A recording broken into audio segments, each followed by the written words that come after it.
내 말을 내 입에 라는 제목으로 함께 말씀을 나누겠습니다. 에스겔서를 주석하는 아주 유명한 데니엘 블럭이라는 신학자는 에스겔서에 나오는 것들을 우리가 잘 이렇게 연구를 하면 거기서 큰 은혜의 말씀들을 듣게 될 것이다 이렇게 말하는데, 그 중에서도 이 에스겔서를 읽기가 어려운 이유 중에 하나는 에스겔서에는 환상이 많이 나와요. 그 환상을 해석하는 그런 어려움이 있다는 겁니다. 그런데 이 환상을 패역한 백성들에게 전하는 에스겔의 그 모습이 참 희한해서 몸소 하나님이 명령하신 이상한 행동을 자꾸 해서 그것을 전하는, 그래서 영어에는 The medium was message라는 말이 있는데, 매체가 메시지가 되었다, 자기 몸이 말씀이 되었다, 그렇게 에스겔 선지자가 사역을 감당하거든요. 그래서 이 신학자는 말하기를 에스겔서를 읽을 때 가장 먼저는 에스겔이라는 사람을 깊이 생각해 볼 필요가 있다는 겁니다. 조금 어려운 말로 하면은 파토스, 에토스, 로고스, 사람의 전 인격을 말할 때 파토스, 에토스, 로고스 그러는데, 그 선지자의 품성, 그 선지자의 열정, 그 선지자의 말하는 논증, 말씀, 이 세 가지가 굉장히 중요해요. 그래서 에스겔 선지자가 가지고 있는 품성이 어땠는지, 그리고 그가 가지고 있는 열정이 어떤 것이었는지, 그리고 그가 주께 받은 말씀을 어떻게 논증하고 있는지, 이 선지자에 관하여 우리가 깊이 생각할 필요가 있다는 겁니다. 그래서 우리가 첫 번째 에스겔서를 읽으면서는 하나님의 말씀이 이 선지자 에스겔에게 어떻게 임하게 되고 어떤 사명을 갖는가, 여기에 초점을 맞추고 은혜의 말씀 발견할 수 있기를 바랍니다. 30세가 되는 생일에 즈음하여, 유대인들에게는 30이 되면 본격적으로 이 제사장의 직무를 감당할 수 있는 성인의 나이가 됩니다.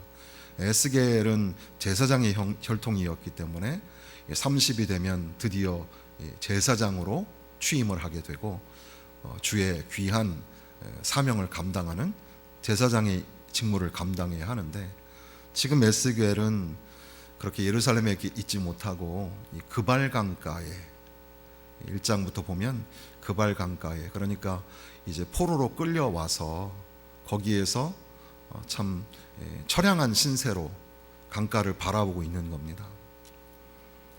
30번째 생일에 즈음하여 드디어 이제는 제사장 직무를 감당해야 하는데, 감당은 할 수 없고 시편 137편에 있는 것처럼 우리가 바벨론의 여러 강변 거기에 앉아서 시온을 기억하며 울었도다. 그 중에 버드나무에 우리가 우리의 수금을 걸었나니 이는 우리를 사로잡은 자가 거기서 우리에게 노래를 청하며 우리를 황폐케 한 자가 기쁨을 청하고 자기들을 위하여 시온 노래 중 하나를 노래하라 함이라. 야, 너네들 노래 한번 해봐. 너네들 노래 있잖아. 그 가락을 한번 노래해봐. 우리 민족도 이 압제 중에 있을 때 아리랑 아리랑을 불렀던 것처럼 유대인들이 민족을 생각하고 고향을 생각하면서 불렀을 노래들이 있을 텐데, 이방 땅에서 강변에서 강가에서 처량하게 노래를 불러야 하는 그런 신세가 그 안에 담겨져 있겠죠. 에스겔은 제사장 직무를 맡아야 할 이 30의 즈음에 그발 강가에서 처량하게 본향을 향하고 고향을 향하는 그리움을 가지고 있었던 겁니다. 그런데 바로 거기에서 이 에스겔 선지자는 소명을 받게 되는 겁니다. 원래 그 사람은 제사장 직무를 감당할 그런 임무를 받아야 하는데, 생각과는 전혀 다르게 하나님께서는 그 에스겔에게 선지자의 직무를 주시는 그런 소명의 시간입니다. 그러니까 우리의 생각이 있지만 하나님께서 우리에게 또 다른 방식으로 소명을 허락하여 주시는 겁니다. 저도 어렸을 때는 선교사가 되어야 되겠다는 생각을 많이 했었습니다. 그래서 지금도 우리 김성욱 선교사님 같이 존경하는 그런 선교사님, 그러니까 위클리프 선교회에서 이제 우리나라에는 GBT라고 이렇게 하는 그 선교 단체, 그리고 이제 우리 교회에서도 선교사님들이 훈련받았던 그 웩이라는 선교 단체를 참 좋아했었거든요. 그런데 두려움이 많이 앞섰고 선뜻 결정하지 못하고, 하나님께서는 그 대신에 선교사님들을 적극적으로 후원하는 교회의 담임 목사로 어느 날 이렇게 세워주셨습니다. 에스겔은 처량하게 자기의 신세를 한탄하고 있었을지 모르지만 하나님께서는 바로 거기에서 위대한 사명자로 불러주셨던 겁니다. 에스겔서에는 환상이 많이 나오는데 이 환상을 해석하려고 하다가 그 중심적인 맥락을 잊어버리기가 쉽습니다. 에스겔서의 가장 중심적인 신학적 주제는 영광이에요. 그래서 에스겔에게 하나님의 영광이 임하게 됩니다. 그리고 이 패역한 이스라엘에게서 그 영광 중에 임하셨던 하나님께서 이제 그 영광을 거두어 버리십니다. 영광이 떠나가게 됩니다. 그리고 나중에 이제 뒷부분에 가면 하나님의 영광이 다시 찾아오게 될 것이라고 그렇게 선포하는, 영광이 아주 중요한 신학적 주제인데, 이 환상이 너무 많이 나오다 보니까 환상을 해석하다가 이렇게 이상한 사이비 종교에 들어가기도 하고 오류와 잘못된 해석에 빠지기도 합니다. 칼빈은 환상이 분명한 것인지 아닌지 묻는다면 나는 그것이 매우 모호한 것이라고 고백하며 그것을 이해한다고 공언하지도 않는다. 그러니까 그것을 다 이해했다고 말하는 것이 굉장히 위험하다는 말이죠. 오히려 힘들여 애쓰다가 좌절되느니 즉시 묻어버리는 게 더 낫다, 이런 말도 합니다. 그러니까 그 환상 속에 드러나게 하시는 중심 메시지를 잡아야지 그 환상에 너무 매료되어서 골조를 잊어버리면 안 된다는 그런 말씀입니다. 에스겔이 이제 사명을 받을 때 환상이 임하는데, 환상은 그걸 좀 구분해 본다면 이 폭풍이 임하는 것 같았습니다. 폭풍이 1장 2장에 나오는 그 내용으로 보면 폭풍과 막 치는 것 같은데, 평상시에 불어오는 그런 자연현상하고는 좀 다른 신기한 그런 폭풍이 부는 것 같았습니다. 그리고 그 폭풍 속에서 아주 이상하게 생긴 그 네 생물을 보게 되죠. 그런데 이 생물은 오늘 우리에게는 기괴하게 보일지 몰라도 고대 근동의 문화 속에서 보면은 굉장히 익숙한 그런 동물들의 형상이었습니다. 어쨌든 사자, 독수리 등등의 그런 이 표현, 소나 사람, 이런 표현이 영적으로 이런 의미가 있다, 저런 의미가 있다, 그래서 복음서가 무슨 복음서다 이렇게 연결하는 사람들도 있는데, 그건 좀 너무 과도하게 해석하는 게 아닌가라는 생각이 듭니다. 어쨌든 이 환상 속에 나타난 그 생물들, 그리고 그 생물들에게는 바퀴가 있어서, 원문을 따라 보면 바퀴 속에 바퀴가 있어서 이렇게 되어 있는데, 바퀴 안에 바퀴가 있는 그 위에 이 생물이 이렇게 움직이고 있는 그런 구조입니다. 굉장히 무시무시하기도 하고 두렵기도 하고, 또 너무 그 영광의 그 위엄이 강하여서 이렇게 사람이 그 앞에 섰을 때 그 경외감, 공포감이 들 정도로 그런 이 환상을 보게 되는 겁니다. 그리고 나서 거기에 이제 보좌가 나타나게 되는 거죠. 그래서 이러한 환상을 통해서 이제 하나님께서는 그에게 말씀하시는데, 1장의 맨 마지막에 보면 이는 여호와의 영광의 형상의 모양이라, 내가 보고 엎드려 말씀하시는 이의 음성을 들으니라. 선지자가 사명을 받을 때, 또는 주의 종이, 또 선교사가, 또 교회가 사명을 받을 때 환상을 보게 됩니다. 그래서 비전과 환상을 보게 하여 주옵소서, 이게 참 중요한 기도입니다. 그러나 그 환상의 중심에는 뭐가 있냐면 하나님의 음성이 있습니다. 하나님의 음성을 들으셔야 합니다. 하나님의 음성을 듣는 종, 하나님의 음성을 듣는 선교사, 하나님의 음성을 사명으로 듣는 교회 되어야 하는 겁니다. 그래서 하나님의 영광의 형상의 모양으로 에스겔이 받고 하나님의 음성을 듣게 되었다. 그리고 이제 2장이 시작이 되는 겁니다. 인자야 일어나라, 네 발로 일어나라, 이렇게 말씀하시면서 이제 그에게 사명을 주시는데, 그런데 하나님께서 사명을 주실 때 먼저는 이 하나님의 백성인 이스라엘이 완악하고 패역했다는 사실을 다시 한번 강조합니다.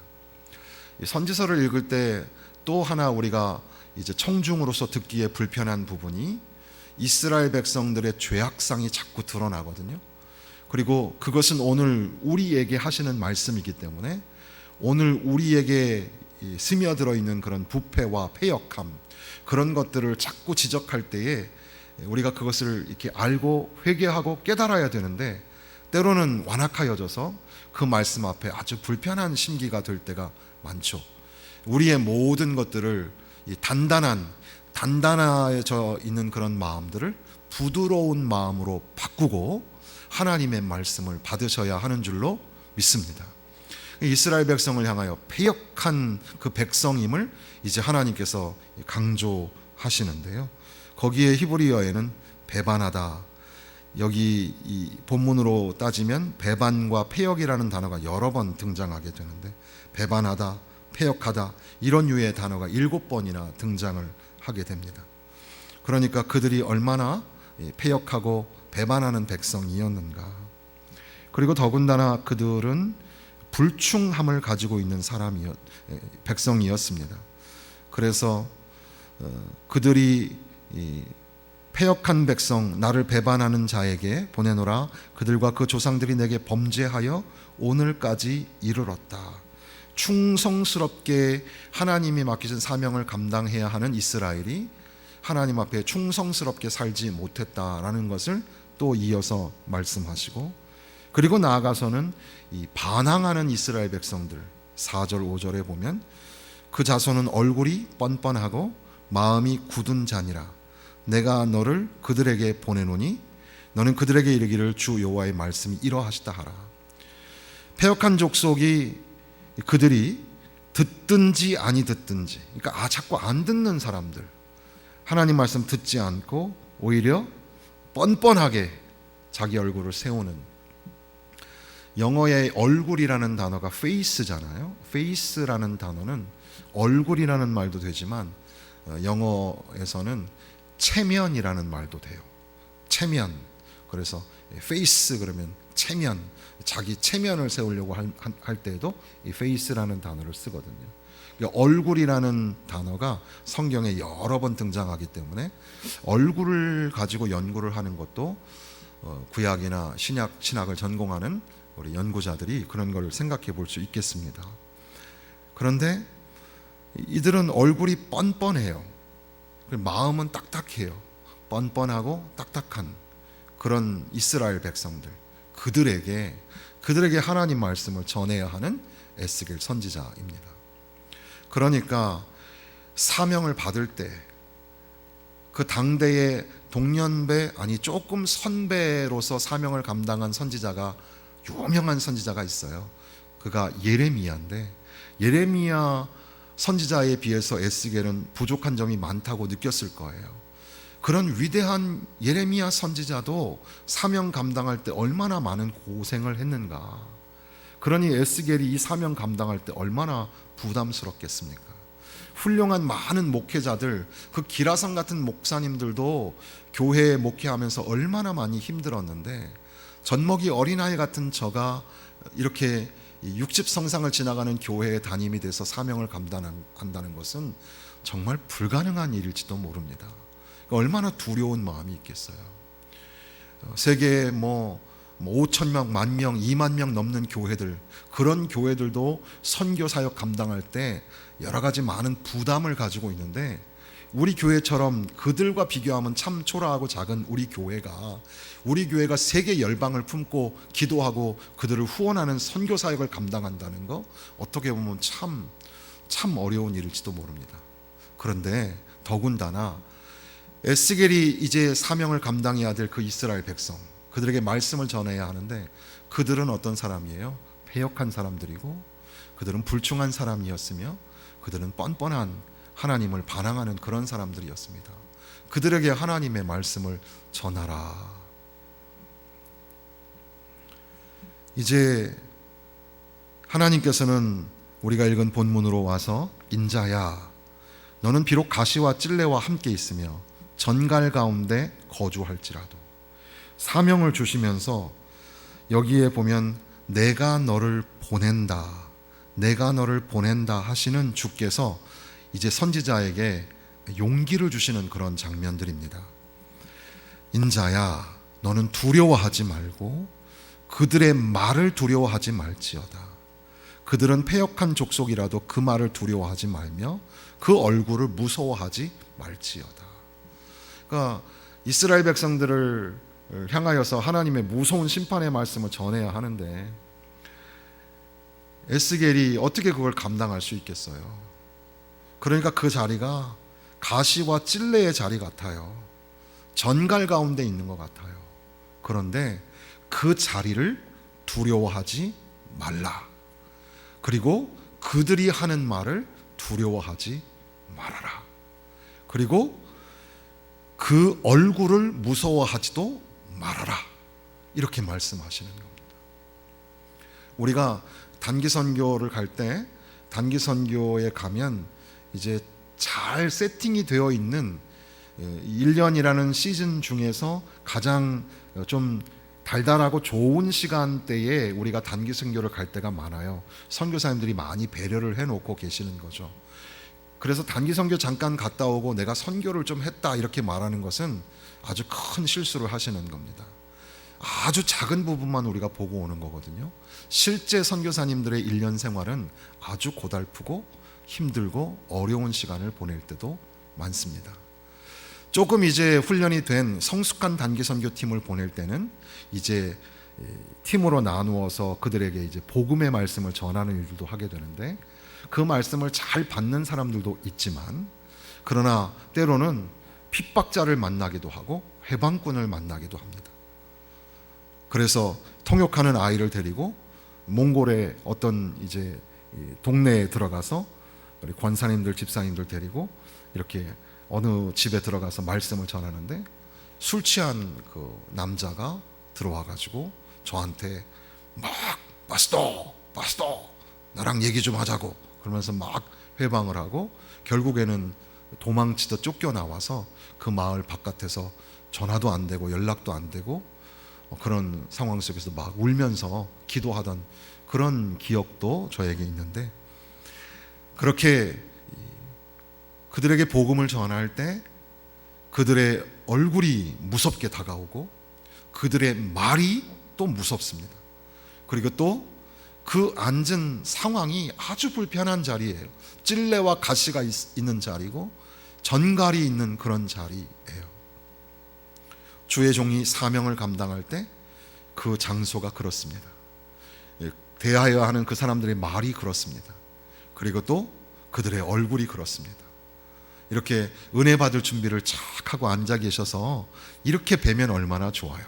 그런데 어디 한번 두고 보자. 내가 한번 잡아내겠어. 뭐 이렇게 하면서 그리고 한번 어떻게 내가 시비를 걸지 싸워야 되겠다. 이런 사람들. 그 자리가 얼마나 고통스럽고 힘들겠습니까? 우리가 열방을 향하여 선교한다고 할 때 선교의 자리는 그렇게 녹록하거나 만만한 자리가 아닙니다. 임정식 정여성 선교사님은 이제 태국으로 들어가서 이제 중국에서 오는 그 사람들이 많이 그쪽에서 이제 살고 있는데 그 사람들을 대상으로 이제 복음을 전하려고 하는 그런 이제 터를 준비하는 가운데 있습니다.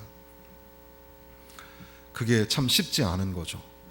태국어도 배워야 되고 또 거기에서 중국 사람들에게 복음을 전한다는 거 쉽지 않은 그런 상황입니다. 어떻게 그것을 감당할 수 있을까? 불교의 나라인데 거기에서 어떻게 또 하나님 말씀을 전할 수 있을까? 선교사님들 한 분 한 분을 우리가 기억하고 많이 기도해야 합니다. 바로 그 자리가 가시와 찔레, 전갈의 자리이고 그들이 하는 말이 무섭고 그들의 얼굴이 아주 무섭지만 하나님께서 뭐라고 말씀하시냐면 무서워하지 말아라. 두려워하지 말아라. 이 선지서에서 특별히 에스겔서에서는 그런 걸 많이 볼 수 있는데 말, word라는 말이라는 단어와 language, 언어라는 단어가 아주 여러 번 등장을 해요. 말과 언어. 그 얘기가 오늘 말씀의 핵심인데 그들의 말을 두려워하지 마라. 왜냐하면 너 속에는 누구의 말이 있어요? 내 말이 있다. 내 말. 하나님의 말씀을 너에게 주겠다. 그러니까 그들의 말에 흔들리거나 두려워하지 마라. 이렇게 말씀하시는 겁니다. 7절에 다시 반복하기를 그들은 심히 패역한 자라. 그들이 듣든지 아니 듣든지 너는 내 말로 고할지어다. 듣든지 아니 듣든지 너는 내 말로 고할지어다. 선지자는 보냄을 받은 사람입니다. 그러니까 my word, 그러니까 내 말, 심리학 상담학에서는 I message 뭐 이런 말을 하는데 내 말을 하는 게 아니라 하나님의 말씀을 하는 겁니다. 에스겔이 그 무섭고 두려운 상황 속에서 그 사명을 감당할 수 있는 유일한 길은 하나님의 말씀을 전하면 되는 겁니다.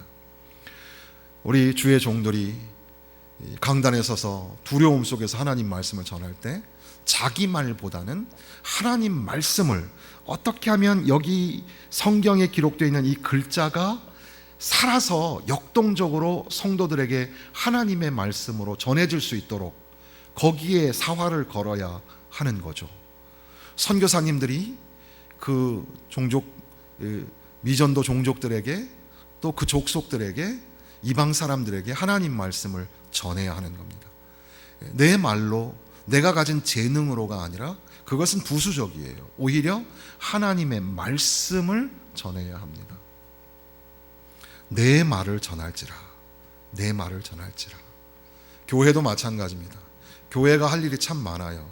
이 지역사회를 돕기 위해서 여러 가지 구제도 해야 되고 봉사도 해야 되고 협력도 해야 되고 뭐 21세기를 맞아요. 우리가 뭐 여러 가지 수준도 좀 맞춰야 되고 그런데 그렇게 해가지고 교회 사명 감당하기 어려워요. 교회는 내 말을 고할지니라. 하나님의 말씀을 전하는 곳이 되어야 합니다.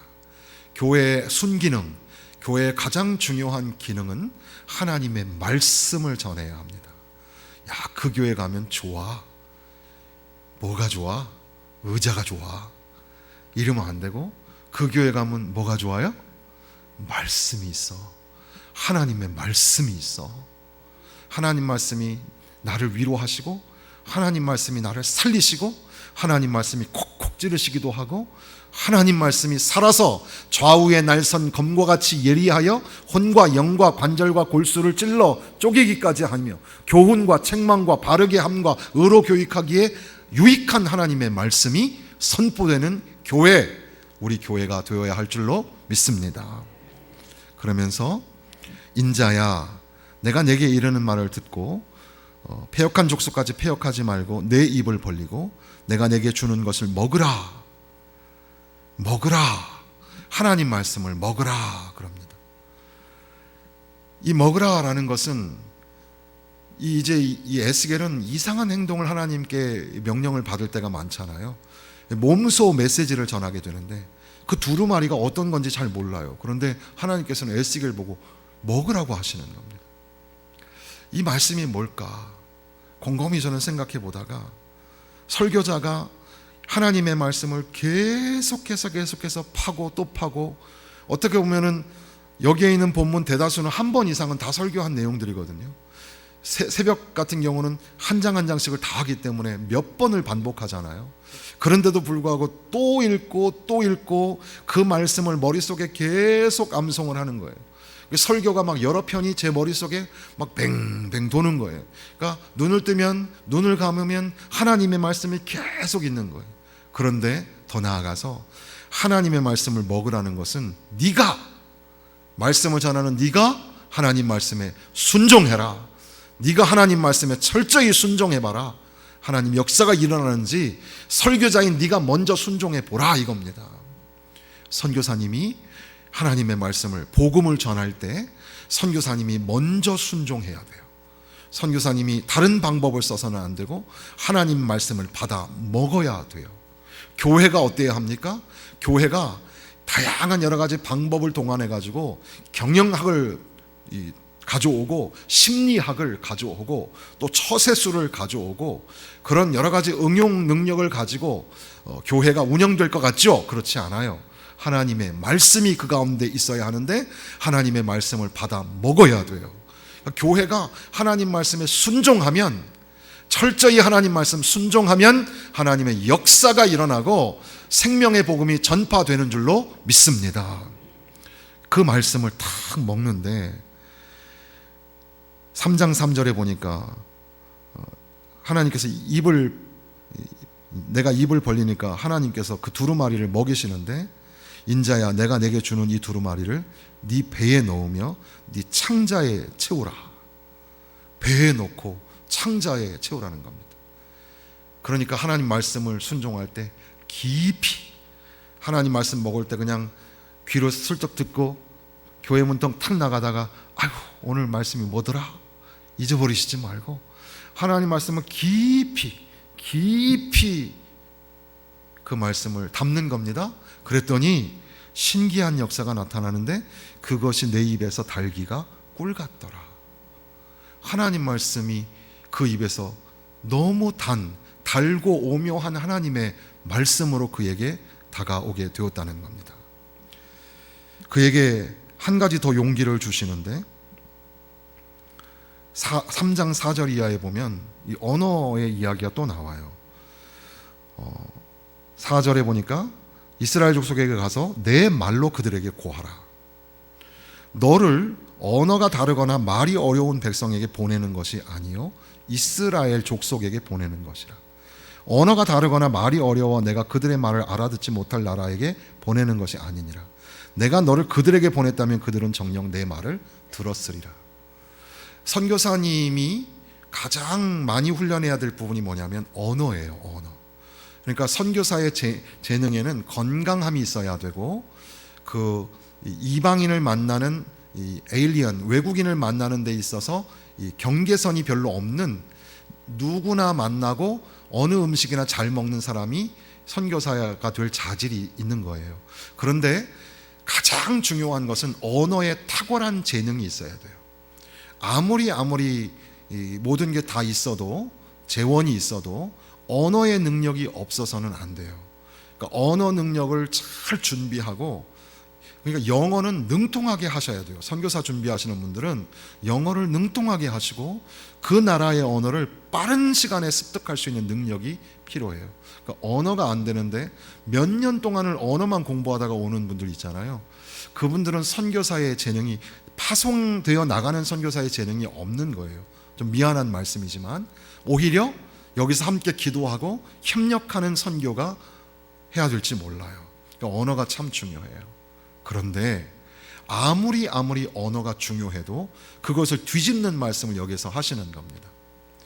언어가 다른 민족에게 만약에 에스겔을 보냈다면 그들은 네 말을 들었을 거다.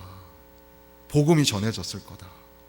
제가 예전에 한번 말씀드린 것처럼 인도네시아에 가서, 원래는 가기 전에는 한국어로 제가 설교를 보냈고 김성우 선교사님이 그걸 다 번역해가지고 이제 자막으로 이제 인도네시아 말로 이렇게 스크린에 띄우기로 했어요. 큰 교회에서 제가 설교를 하게 되었는데, 근데 선교사님이 현장에 가가지고 갑자기 저한테 하시는 말씀이, 목사님 혹시 영어로 설교를 하실 수 있냐고. 만약에 영어로 설교를 하면, 여기 있는 분들이 그 계급이 좀 이렇게 귀족 친분이 되게 많이 오셨는데 이분들은 자기들이 영어를 이해할 수 있다고 생각하고 그러면 굉장히 은혜를 많이 받을 준비가 됐다고, 뭐 그런 뉘앙스의 이야기였어요. 그래서 앉은 자리에서 그냥 되지도 않는 실력으로 막 이제 영어로 다 바꿨어요. 그 한국말을 영어로 바꿔서 그래가지고 올라가서 떠뜸 막 영어로 했죠. 그런데 예배를 마치고 내가 무슨 정신으로 설교를 했나 그랬는데 어떤 인도네시아 사람이 저한테 와가지고 목사님 말씀에 은혜 받았습니다. 너무 은혜 받았습니다. 신기하다. 아멘입니까? 신기하다. 하나님 말씀이 외국인에게 내 언어도 아니고 외국어로 얘기했는데 그걸 알아듣고 은혜 받았다고 하니까 참 신기하다. 그런데 에스겔에게는 이스라엘 언어, 그 백성이 다 알아들 수 있는 말로 전해도 그들이 말을 듣지 않을 거라는 겁니다. 이스라엘 족속은 3장 7절에 보니까 이마가 굳고 마음이 굳어 내 말을 듣고자 아니하리니 너 말을 듣지 않을 거야. 그래도 두려워하지 마. 그건 무슨 의미냐면 너 말을 듣는 게 아니라 내 말을 안 듣는 거야. 하나님 말씀을 안 듣는 거야. 그들이 지금은 이렇게 막 얼굴을 굳고 하는데 너도 그 앞에서 두려워하지 말고 3장 9절 보세요. 한번 같이 읽어보겠습니다. 3장 9절. 내 이마를 화석보다 굳은 금강석같이 하였으니 그들이 비록 반역하는 족속이라도 두려워하지 말며 그들의 얼굴을 무서워하지 말라 하시니라. 너도 담대하게 얼굴 딱 들고 하나님 말씀 전해라. 하나님의 말씀을 전하는 사람은 내 말이 아니기 때문에 하나님 말씀을 전해야 되기 때문에 용기를 가지고 힘을 내어서 생명의 말씀을 전해야 하는 줄로 믿습니다. 선교사님들이 사명 감당할 때 복음의 말씀을 전할 때 그들이 잘 못 알아듣고 또 막 반항을 하고 또 그렇게 막 시끄럽게 하고 그때에도 하나님 말씀을 전할 때 두려워 떨지 말고 나는 입이 뻣뻣하고 둔합니다. 나는 언어에 재능이 없습니다. 그런 연약함이 있지만 그럼에도 불구하고 내 말이 아니라 하나님 말씀 전하는 거니까 용기를 가지고 하나님 말씀 전해야 할 줄로 믿습니다. 오늘 우리 교회가 그래요. 오늘 교회가 세상 사람들을 향하여 말을 하잖아요. 어떻게든지 세상 사람들이 알아듣도록 세상의 언어를 가지고 얘기를 해보려고 노력을 합니다. 그런데 세상 사람들은 들으려고를 안 해요. 그리스도인이라고 교회 다니는 사람이라고 안 들어. 귀를 막고 듣지 않아요. 두려워하지 말고 그럼에도 불구하고 내 말을 네 입에 두었으니 내 말을 교회 위에 두었으니 하나님의 말씀이 우리 교회에 있어요. 그러니까 우리는 하나님의 말씀을 전하고 하나님 말씀을 선포하면 하나님이 주신 귀한 사명을 잘 감당하게 되는 줄로 믿습니다. 에스겔은 연약한 사람이죠. 하나님의 말씀을 너에게 두었다라는 말을 하나님께서 에스겔에게 여러 번 반복하시는 걸로 보아서 에스겔은 참 연약한 사람이었을 겁니다. 어떤 학자는 그 행간을 읽으면서 에스겔이 개인적으로 느끼는 연약함과 민감함의 문제를 다루고 있다. 그런데 하나님은 사람들의 원한의 대상이 에스겔이 아니라 그분 자신이라고 말씀하신다. 에스겔이 이해하고 잘 소화해야 되는 것이 하나님의 말씀이라면 두려워하지 말고 하나님의 말씀만 전하면 된다. 바로 이 말씀이 오늘 우리에게 주시는 위로와 용기의 말씀입니다. 오늘 우리가 믿음으로 산다고 하는데 세상 사람들은 우리 모습 보면서 야, 네가 그리스도인이야? 네가 잘 되면 내가 혹시 믿을지 몰라도 너도 뭐 나랑 똑같잖아. 우리 모습이 참 초라하고 그들이 무슨 말만 하면 두렵고 댓글만 붙으면 막 벌벌 떨잖아요. 그런데 그런 말 두려워하지 마라. 너의 몸이 메시지고 너의 가는 걸음이 메시지고 네 입에는 내 말이 있다. 우리 교회에는 하나님의 말씀이 있습니다. 그러니까 자꾸 찌그러져 계시지 마시고 담대하게 멋지게 하나님이 기뻐하시는 사명자로 살아들이시기를 주님의 이름으로 축원합니다.